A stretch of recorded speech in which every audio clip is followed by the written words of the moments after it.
저는 30대 중반 주부입니다. 결혼한 지는 4년 정도 됐는데 아직 아이는 없어요. 우리 부부는 맞벌이 중인데 남편은 돈을 벌느라 정말 바쁘거든요. 돈에 쪼들리는 형편도 아니었는데 남편은 유난히 돈에 집착했어요.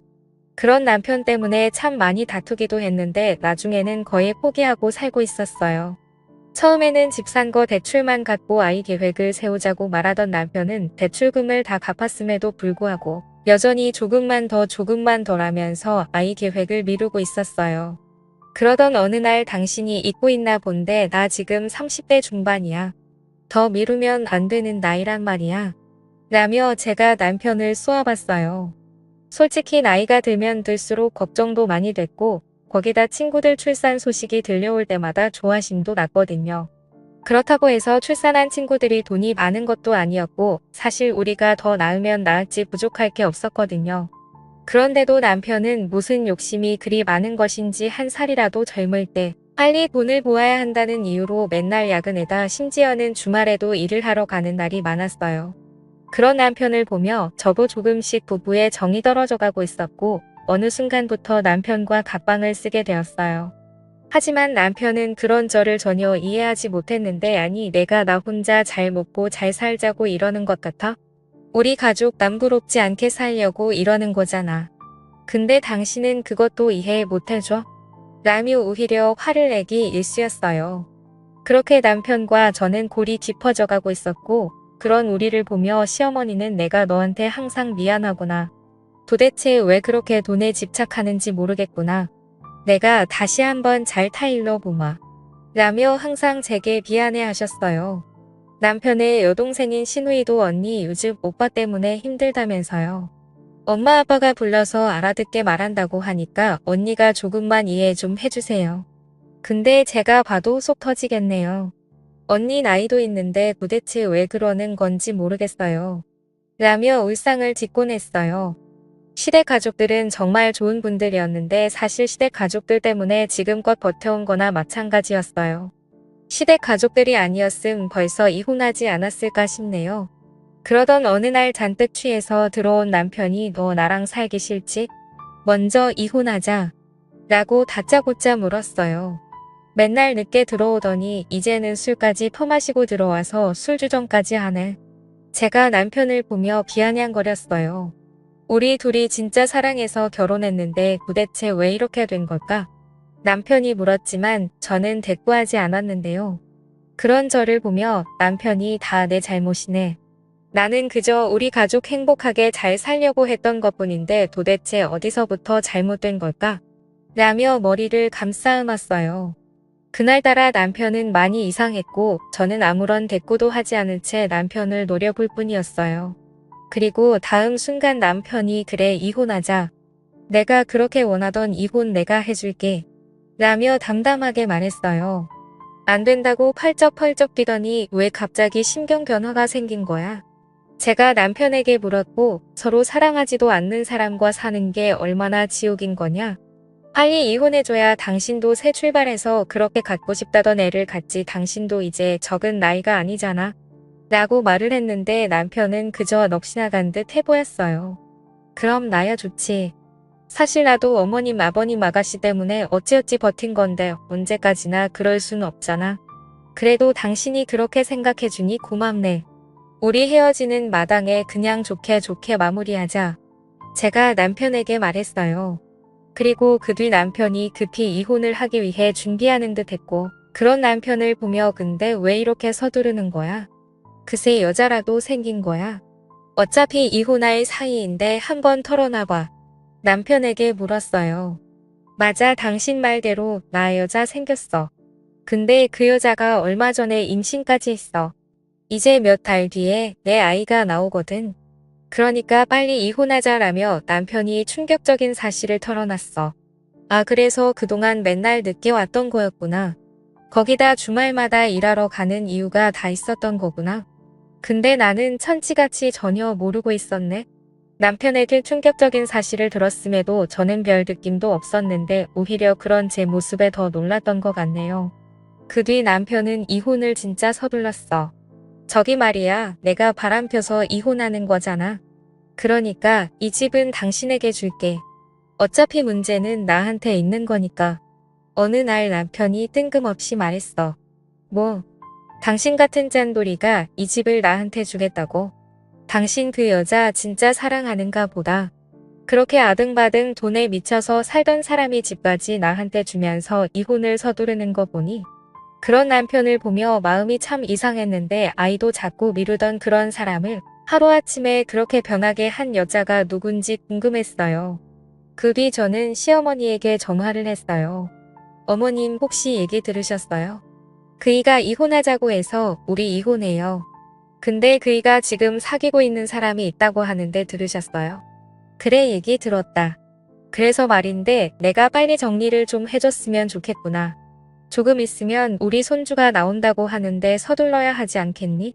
시어머니의 목소리가 전과는 완전히 달라져 있었어요.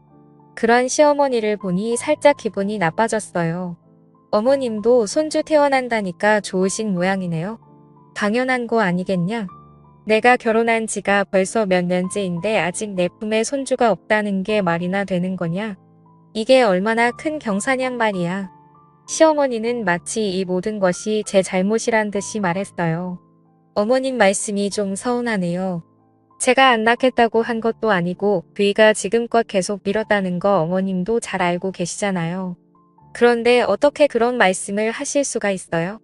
그러니까 내가 똑바로 했어 봐라. 우리 아들이 그러겠냐는 말이야. 그동안 나도 내 말을 믿었었다. 그런데 지금 만나고 있는 애랑은 만난 지 얼마 되지도 않았다는데 벌써 애가 들어섰다지 않니? 그러니까 그동안 너한테 문제가 있었다는 거지. 시어머니는 마치 그동안 많이 참았다는 듯이 제게 다 쏟아내기 시작했어요.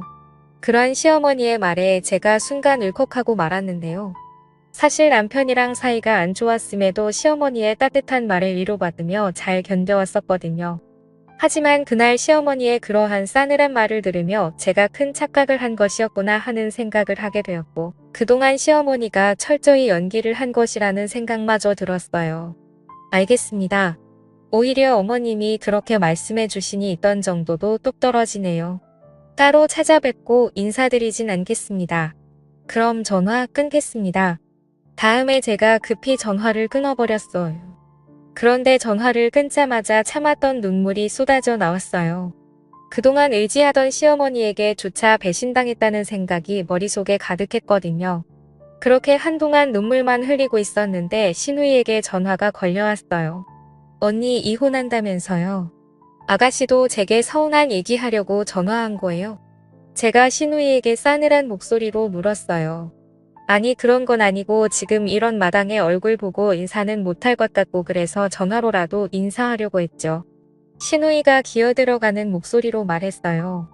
아가씨도 조카 생긴다고 하니까 좋은가 보네요. 모두들 제가 빨리 떠나주기를 아주 간절히 바라는 그런 느낌이네요.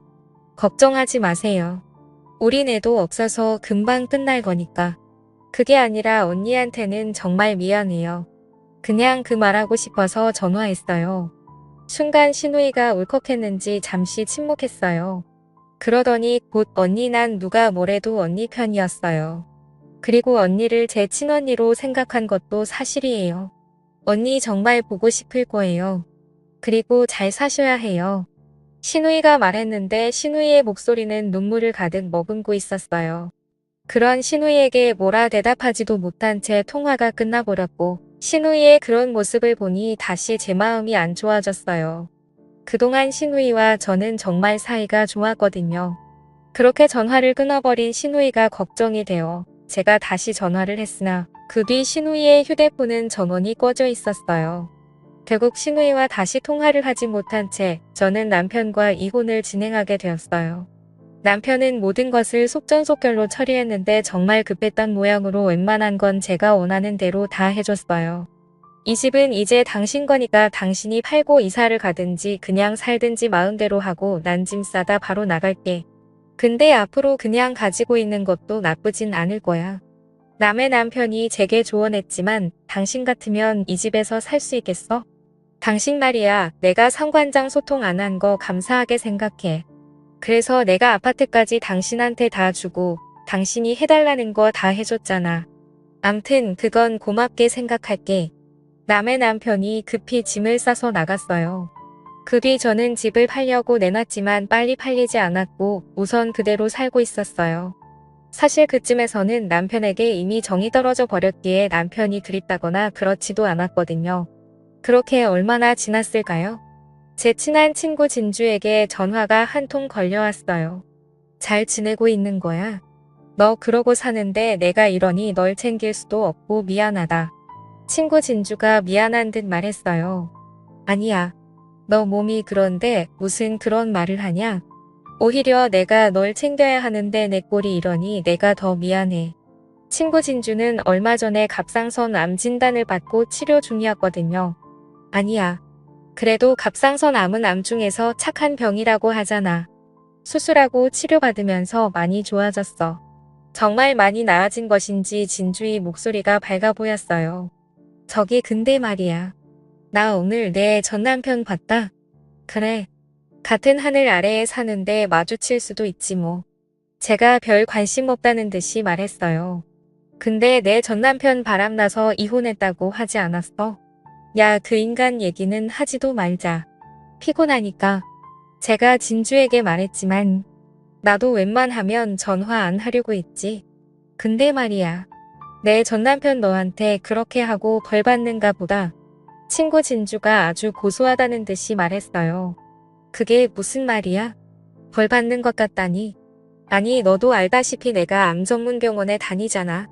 근데 내 남편이 환자복을 입고 거기에 있더라니까. 그게 무슨 말이겠냐? 내 남편이 지금 암에 걸렸다는 거지. 뭐? 암에 걸렸어? 그렇다니까. 내 시어머니가 부축해서 병실로 들어가는 거 내가 봤다니까. 진주가 확실하다는 목소리로 말했어요. 내가 잘못 본 거 아니야? 멀쩡하던 사람이 갑자기 무슨 암이야? 야, 어느 날 갑자기 걸리는 게 암이야. 나도 봐라. 갑자기 그랬잖아. 내가 혹시나 싶어서 몰래 지켜봤는데 내 전남편이 확실했어. 이게 무슨 일이야? 알았어. 내가 확인 좀 해볼게. 라고 제가 말했어요. 뭐? 내가 확인을 하긴 뭘 확인을 해봐. 그냥 모른 척해. 지금에 와서 내가 확인해서 뭐 하게? 너 정신 똑바로 차려. 이혼 당해놓고는 아직도 정신 못 차린 거냐? 순간 진주가 제게 화까지 내면서 말했어요. 알았어. 알았으니까 걱정하지 말고 넌 치료나 잘 받아. 라며 제가 전화를 끊었어요. 그리고 곧 신우이에게 전화를 했어요. 언니 오랜만이네요. 다시 연락할 일 없을 줄 알았는데 어쩐 일이세요? 아가씨 그 바람난 여자랑 재혼했어요? 네? 아 그럼요. 벌써 재혼했죠. 그래요. 그럼 지금쯤 애기도 태어났겠네요? 아들이에요? 딸이에요? 제가 신우이에게 단숨에 물었어요. 네? 그게 말이죠? 아 딸이에요 딸. 어찌나 예쁜지 몰라요. 세상에나. 오빠를 꼭 닮은 거 있죠? 그런 신우이의 말을 듣고 뭔가 이상하다 싶었는데요. 신우이는 거짓말을 잘 못하는 사람이에요. 아가씨 지금 거짓말하는 거죠? 그 사람 지금 어디 있어요? 거짓말이라니요. 제가 무슨 거짓말을 해요. 암튼 전 모르겠으니까 앞으로 다시 전화하지 마세요. 우리가 이렇게 통화할 사이는 아니잖아요. 신우이가 전화를 끊어버렸는데 신우이의 목소리는 어딘지 모르게 많이 어색해 보였어요. 신우이가 전화를 끊고 난 뒤 머릿속이 복잡해졌어요. 아니 여자가 생겼다고 급히 이혼까지 하고 나간 사람이 갑자기 안병동에 있다고 하니 이상할 수밖에요. 그렇게 저는 남편의 뒷조사를 하게 되었는데 평소 알고 지내던 남편의 친한 친구에게 연락을 했어요. 재수씨. 갑자기 연락 와서 깜짝 놀랐어요. 남편의 친구가 놀라서 물었어요. 준혁씨 저 궁금한 게 있어서 어렵게 전화드렸어요. 아, 네 말씀하세요. 남편의 친구가 당황한 듯 했는데 저기 제가 오늘 이상한 소리를 들어서 그런데 사실대로 말해줄 수 있어요? 다들 저한테 거짓말까지 하면서 뭔가를 숨기고 있거든요. 저기 그게 무슨 말씀이신지 준혁씨 그 이랑 제일 친한 친구잖아요. 그러니까 다 알고 있잖아요. 그러니까 사실대로 말해주세요. 그 사람 바람났다는 거 다 거짓말이죠? 재수씨 저기 그게 말이죠. 아, 참 큰일 났네. 절대 말하지 말라고 했는데 라며 남편 친구가 어쩔 줄을 몰라 했어요. 부탁이니까 사실대로 말씀 좀 해주세요. 제발 부탁할게요. 제가 간절하게 말했어요. 저기 그게 말이죠. 제가 그랬다고 절대 말하면 안 됩니다. 말하면 가만 안 둔다고 했어요. 라며 잠시 말을 멈춘 남편 친구가 제게 충격적인 사실을 말했어요. 사실은 바람난 거 아닙니다. 그놈이 밤낮으로 이런 건 재수 씨도 잘 알잖아요. 그런데 얼마 전에 암에 걸린 걸 알았어요. 몸이 이상해서 병원에 갔더니 대장암 3기라고 했다나 봐요. 근데 이게 반반 확률이라고 하던데 저도 잘은 몰라서요. 네? 대장암 3기요? 그러니까 암에 걸린 걸 숨기느라 이혼한 거라고요? 대체 이게 무슨 말도 안 되는 소리예요? 제가 흥분한 채 소리를 질렀어요. 저기 그게 재수 씨가 아이를 많이 원하잖아요. 그런데 암이 완치된다고 해도 방사선 치료에다 뭐에다 당분간 아이 갖기는 힘드니까 그냥 보내드리는 게 이치에 맞는 거라고 라는 말을 하던 남편 친구가 순간 말을 잇지 못했어요. 그리고 그 순간 전화기를 들고 있던 제 손이 덜덜 떨리고 있었는데요. 뭐라고요? 그래서 저와 이혼을 했다고요? 고작 그 이유 때문에요? 그게 말이죠. 사실 그 녀석은 재수 씨가 임신하게 되면 회사 관두기 할 생각이라고 앞차같이 일만 했었어요. 그 녀석 어릴 때 부모님이 맞벌이 하느라 항상 바쁘셨거든요. 그래서 아이 낳으면 재수 씨가 집에서 아이들만 보길 원했어요. 그렇게 아이 키우면서 돈 걱정 안 하게 만들고 싶다고요. 그런데 그러다가 결국 몹쓸 병에 걸렸는데 재수 씨 힘들게 하고 싶지 않다고 저를 붙들고 통곡을 하고 울었어요. 물론 저도 처음에는 말렸어요. 그래도 재수 씨한테 말해야 한다고요. 근데 절대 안 된다고 난리를 치니까 거기다 환자이고 하니 다들 그렇게 하기로 한 거예요. 남편 친구가 그동안 있었던 일을 설명했고 그 순간 제 눈에서 눈물이 멈추질 않았어요. 정말 대단하시네요. 저만 바보 만들고 다들 좋으셨나 봐요. 재수 씨 진짜 그런 게 아니에요. 남편 친구가 저를 위로하려고 애쓰고 있었지만 잘 알겠습니다. 그리고 감사해요. 라며 제가 전화를 끊었어요. 그렇게 바로 신우이에게 전화를 했지만 전화를 받지 않았고 아가씨 다 들었으니까 전화 받으세요. 그 사람 지금 암에 걸렸다면서요. 라고 제가 문자를 보냈어요. 제 문자를 본 신우이가 제게 바로 전화를 했어요. 언니 어떻게 알았어요? 지금 어떻게 한 게 중요한 게 아니잖아요. 다들 저한테 어떻게 그럴 수가 있어요? 그럼 어머님도 저한테 일부러 그렇게 하신 거네요? 제가 신우이에게 기가 막힌 목소리로 물었어요. 미안해요 언니. 엄마 아빠가 친딸 같은 언니가 마음 아파하는 거 못 보겠다고 그러셔서 저도 어쩔 수 없었어요. 차라리 모르고 떠나는 게 낫다고요. 라고 말을 하던 신우이가 결국 눈물을 흘렸어요. 그런 신우이에게 남편이 입원해 있는 병원과 병실을 물어서 급히 그곳으로 갔고 아침 병실을 나오던 시어머니와 딱 마주쳤어요. 아니 내가 여긴 어떻게 온 거니? 시어머니 얼굴은 새파랗게 질려 있었는데 그만 가거라. 우린 널 항상 친딸이라고 생각하고 자랐어. 근데 부모가 딸한테 어떻게 그럴 수가 있느냐 말이야. 라며 시어머니가 급히 등을 돌렸어요. 어머님 저 다 알고 왔어요. 아가씨랑 통화하고 왔다고요. 제가 시어머니에게 말했어요. 그 순간 등을 돌린 시어머니 몸이 움찔했는데 뭐야 너한테 다 말했어? 절대 말하지 말라고 했는데 왜 그렇게 말을 안 들어 처먹는지 모르겠구나. 시어머니가 자포자기한 얼굴로 저를 바라봤어요. 어머님 그래도 이러시면 안 되는 거잖아요. 가족은 어려울 때 함께하는 게 가족이라면서요. 제가 첫 인사드리던 날 어머님이 제 손을 꼭 잡으시면서 그러셨잖아요. 가장 힘들고 어려울 때 함께하는 게 가족이라고요. 그런데 어떻게 이럴 수가 있어요? 제가 원망스러운 눈빛으로 시어머니를 바라봤어요. 이거사, 네 나이가 이제 30살 중반이다. 근데 암 상기면 이젠 어떻게 될지 아무도 모른단다. 아이를 가질 수 없을지도 모른다잖니. 그럼 네 인생은 뭐가 되는 거냐? 우린 널 항상 친딸이라고 생각하고 자랐어. 근데 부모가 딸한테 어떻게 그럴 수가 있느냐 말이야. 그런 시어머니의 눈에는 눈물이 그렁그렁했어요. 어머님 그래도 이러면 안 되는 거잖아요. 가족은 어려울 때 함께하는 게 가족이라면서요. 제가 원망 가득한 눈빛으로 시어머니를 다시 바라봤어요. 그럼 제 말에 시어머니가 이거사 뭐 하려고 여기에 발을 들여? 네가 이러는 거 아니까 우리가 말 못한 거야. 열이 빠진 거 같으니라고. 이럴 땐 그냥 모른 척하고 가야 하는 거야. 제 등을 내리치면서 눈물을 흘렸어요. 그날 시어머니에게 전화를 했을 때 그토록 매몰차게 말하는 시어머니를 보며 왜 보셨을까요? 다시 한번 제 가슴이 미어져 내렸어요. 그렇게 병실 안으로 들어갔는데 남편의 얼굴은 그새 많이 상해 있었어요. 당신이 여긴 어떻게 왔어? 왜 그렇게 바람나서 나갔는데 안 걸렸다고 하니까 구경하러 왔어? 그래, 나 천벌 받았어. 그러니까 그만 가봐. 라며 남편이 제 눈도 마주치지 않고 단숨에 말했어요. 미안해. 당신 아내라는 사람이 당신 아픈 것도 모르고 진짜 한심하다. 정말 미안해. 라며 그 자리에서 제가 펑펑 눈물을 흘렸어요.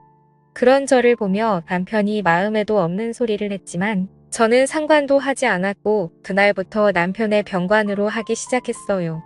우선 회사에 그만두겠다고 말했고 그런 저를 남편이 말렸지만 당신 돈 번다고 밤낮을 어떻게 했어? 근데 지금 이게 뭐야? 내가 원했던 건 이런 게 아니었어. 퇴근하고 당신이랑 오붓하게 같이 밥 먹고 주말에는 당신 손잡고 영화 보고 내가 원한 건 그것뿐이었다고. 난 돈 많은 부자가 되고 싶었던 게 아니었다고. 그러니까 그냥 내가 하자는 대로 해. 우리 진짜 최선을 다해보자. 내가 여기저기 알아봤는데 요즘은 의술이 진짜 많이 좋아져서 암상기 정도는 정말 아무것도 아니래. 반반 확률이면 반은 가능성이 있다는 거잖아. 한번 해보자. 꼭 이겨내서 우리 경치 좋은 시골 마을 가서 그냥 마음 편하게 살자. 라며 남편을 설득했어요. 그런 제 말을 듣던 남편이 당신 아이 원했잖아. 설령 내가 살 수 있다고 해도 난 아이를 갖지 못할 수도 있어. 힘겹게 말했어요. 아이 없으면 더 좋지. 생각해봐. 아이 키우려면 돈이 얼마나 들겠어? 차라리 그 돈으로 우리 둘이 여행 다니면서 맛있는 거 먹고 그렇게 살면 되지. 그럼 좋잖아.